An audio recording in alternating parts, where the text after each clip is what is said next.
better since. But that 40 spot, they fell behind by 12, and that is the deficit right now. Yeah. Fourth quarter, I talked about the Wizards having to play efficient defense and offense. I mean, you cannot make a mistake against the Raptors. They are playing great basketball as of late. You know, they started in the hole. I mean, they were down in the standings with the Wizards to start the season, but they have turned on the switch. I mean, just think about it. Think about having to move from your home city and kind of get your whole pregame routine knocked off a whack. Gonna have to go find living. Short preseason. I think everything was thrown at the Raptors. If there's any team that needed to complain about the shortened preseason and the shortened season is the Raptors, because they had to move from Toronto, their families, coaches included, to go to Tampa and start a season. And they were behind the ball, but credit them getting this stuff together, and they're playing great basketball. They thought it was basket interference. I believe they give the basket to Norman Powell. It's an 8-0 run by Toronto. Hachimura tried the pass. It was swatted away like a volleyball. And now you expect this Toronto team to try to milk the clock. Or hit a three. Yeah, I mean, basket gets bigger and bigger when you have a 19-point lead. Largest lead of the game, Bertans. Short again on the three. And a timeout will be taken here by Nick Nurse. The drive of the game tonight is presented by your Washington area Honda dealers. It is courtesy of Chris Boucher. 6'10", 200 pounds. And he's got some springs. I said maybe there'd be a poster tonight. Denny Avdia got posterized on that, trying to come over to help out.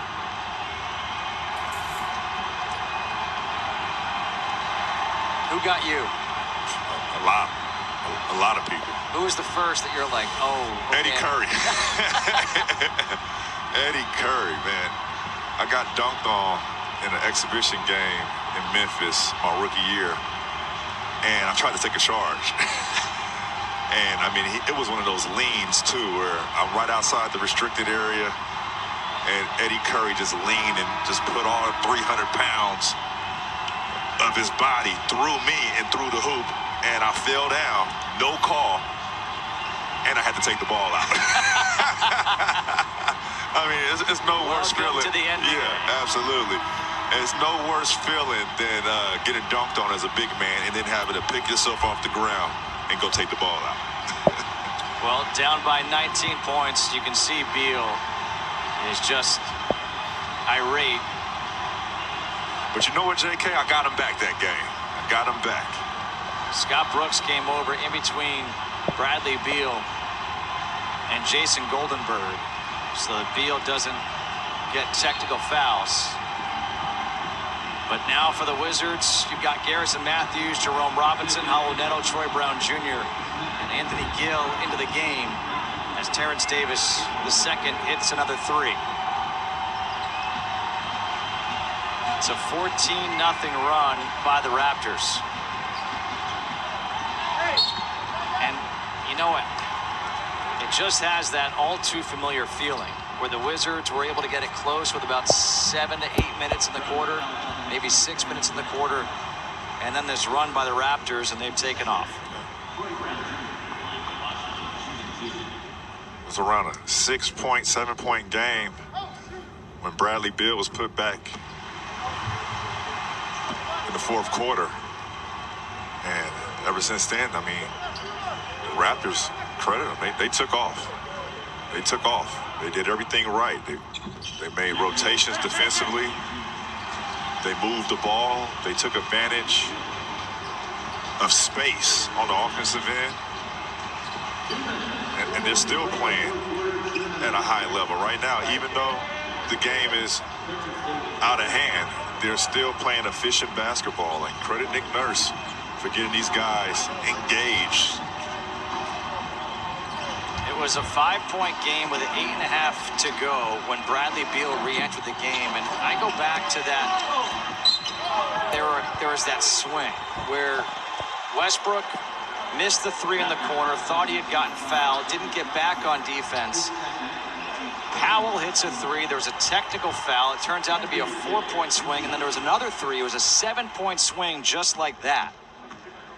And since then, it's been all Raptors. Yeah.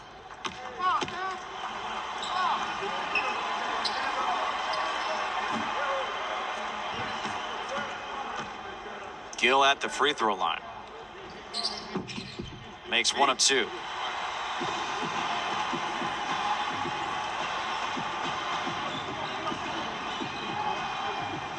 You mentioned something before about being used to getting foul calls, not getting foul calls at the moment as Bembry hits the three.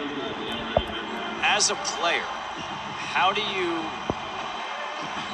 stop worrying about the officiating and just play your game? And if you don't get the foul call, you just got to get back on defense to change that narrative in your head. Well, it's tough, and I was about to get to that point early on.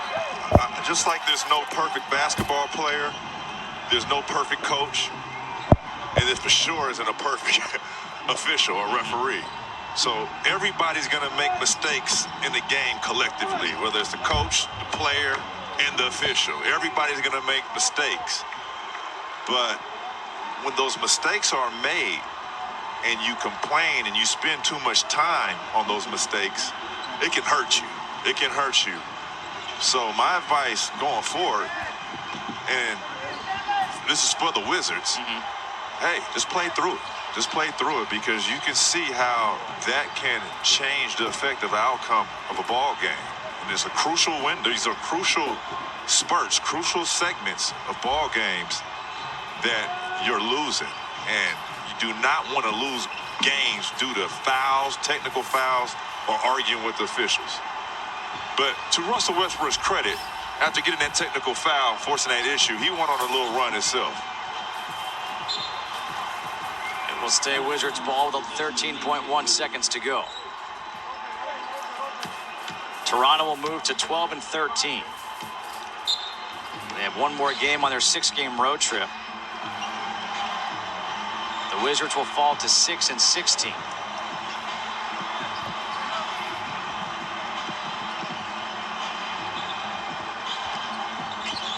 Troy Brown Jr. will beat the buzzer for his 2 points.